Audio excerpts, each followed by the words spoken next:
اعوذ باللہ من الشیطان الرجیم بسم اللہ الرحمن الرحیم وآتوا النساء صدقاتہن نحلہ، اور عورتوں کو ان کے مہر خوشی سے دیا کرو۔ فَإِن طِبْنَ لَكُمْ عَن شَيْءٍ مِّنْهُ نَفْسًا فَكُلُوهُ هَنِيئًا مَرِيئًا۔ ہاں اگر وہ خود اس کا کچھ حصہ خوش دلی سے چھوڑ دیں تو اسے خوشگواری اور مزے سے کھا لو۔ وَلَا تُؤْتُوا السُّفَهَاءَ أَمْوَالَكُمُ الَّتِي جَعَلَ اللَّهُ لَكُمْ قِيَامًا وَارْزُقُوهُمْ فِيهَا وَاكْسُوهُمْ وَقُولُوا لَهُمْ قَوْلًا مَّعْرُوفًا۔ اور ناسمجھ یتیموں کو اپنے وہ مال حوالے نہ کرو جن کو اللہ نے تمہارے لیے زندگی کا سرمایہ بنایا ہے، ہاں ان کو ان میں سے کھلاؤ اور پہناؤ اور ان سے مناسب انداز میں بات کر لو۔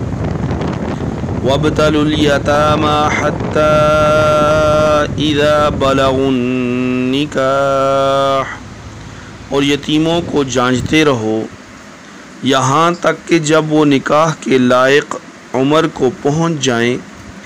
فَإِنْ آنَسْتُم مِّنْهُمْ رُشْدًا فَادْفَعُوا إِلَيْهِمْ أَمْوَالَهُمْ، تو اگر تم یہ محسوس کرو کہ ان میں سمجھداری آ چکی ہے تو ان کے مال انہی کے حوالے کر دو۔ وَلَا تَأْكُلُوهَا إِسْرَافًا وَبِدَارًا أَن يَكْبَرُوا، اور یہ مال فضول خرچی کر کے اور یہ سوچ کر جلدی جلدی نہ کھا بیٹھو کہ وہ کہیں بڑے نہ ہو جائیں۔ وَمَن كَانَ غَنِيًّا فَلْيَسْتَعْفِفْ، اور یتیموں کے سرپرستوں میں سے جو خود مالدار ہو وہ تو اپنے آپ کو یتیم کا مال کھانے سے بالکل پاک رکھے۔ وَمَن كَانَ فَقِيرًا فَلْيَأْكُلْ بِالْمَعْرُوفِ، ہاں اگر وہ خود محتاج ہو تو معروف طریقہ کار کو ملحوظ رکھتے ہوئے کھائے۔ فَإِذَا دَفَعْتُمْ إِلَيْهِمْ أَمْوَالَهُمْ فَأَشْهِدُوا عَلَيْهِمْ وَكَفَى بِاللَّهِ حَسِيبًا، پھر جب تم ان کو ان کے مال دو تو اس پر گواہ بنا لو، اور اللہ حساب لینے کے لیے کافی ہے۔ ان آیات مبارکہ میں سب سے پہلے مہر اس کے حوالے سے احکامات ارشاد فرمائے، دوسرے نمبر پہ یتیموں کے اموال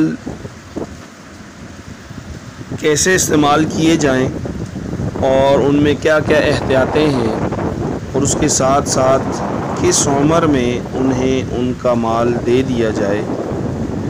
سب سے پہلے یتیموں کے سرپرستوں کی ذمہ داری بیان فرمائی۔ ایک طرف انہیں یتیموں کا مال امانت سمجھ کر انتہائی احتیاط سے خرچ کرنا ہے، اور دوسرا یہ خیال رکھنا ہے کہ یتیموں کا پیسہ انہیں عمر کے اس حصے میں ادا کرنا ہے جب ان میں روپے پیسے کی ٹھیک ٹھیک دیکھ بھال اور سمجھ اسے صحیح مصرف پر خرچ کرنے کا سلیقہ آ چکا ہو۔ جب تک ان کے سرپرست یہ محسوس کریں کہ ابھی ان میں سمجھداری نہیں آئی اس وقت تک حوالے نہ کریں۔ اگر یہ بچے خود مطالبہ کرتے ہیں کہ ان کا مال ان کے حوالے کیا جائے تو انہیں مناسب انداز میں سمجھا دینا چاہیے اور وقفے وقفے سے ان کا امتحان لیتے رہنا چاہیے۔ اور اس کے ساتھ ساتھ یہ بھی ارشاد فرمایا کہ اگر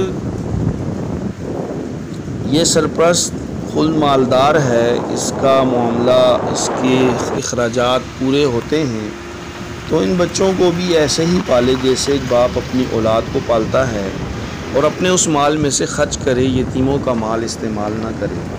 اگر یہ خود تنگ دست ہے تو یتیموں کا مال ایک جائز طریقے سے پوری احتیاط کے ساتھ عرف اور رواج کے مطابق خرچ کر لے، اور پھر جب اموال ان کے مال ان کو دینے کا وقت ہو تو اس وقت اس پر گواہ بنا لے کہ ان کا اتنا مال تھا اور ان کو اتنی مالیت خرچ ہوئی اور اتنی مالیت باقی ہے اور یہ ان کو ادا کی جا رہی ہے۔